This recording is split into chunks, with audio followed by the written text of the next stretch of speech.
আপনার মোবাইলের এই দুইটা সেটিংস করে রাখেন, চোরে যখন আপনার মোবাইলটা চুরি করে নেবে তখন সে সুইচ অফও করতে পারবে না, আপনি লোকেশন ট্র্যাক করে আপনি কিন্তু আপনার মোবাইলটা বের করতে পারবেন। কিন্তু কি এই দুইটা সেটিংস জানতে হলে পুরো ভিডিওটা দেখে নেন।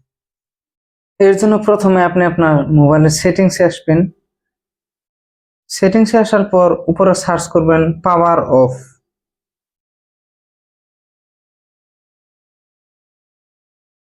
পাওয়ার অফ সার্চ করার পর এখানে যেটা require password to power off, এটা অন করে দিতে হবে। এখানে আপনার স্ক্রিনের পাসওয়ার্ডটা দিতে হবে। পাসওয়ার্ডটা দেওয়ার পর এখানে চোর যখন আপনার মোবাইলটা চুরি করে নেবে তখন কিন্তু সুইচ অফ করার ট্রাই করবে।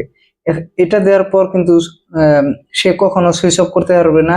এর জন্য মানে আপনার স্ক্রিনে যেটা পাসওয়ার্ড আছে সেই পাসওয়ার্ডের দরকার হবে। তারপর ব্যাক হয়ে যাবেন। ব্যাক হয়ে যাওয়ার পর সেটিংসে যাবেন। তারপর একদম নিচের দিকে আসবেন, এখানে গুগল প্লে অপশনে সার্চ করবেন।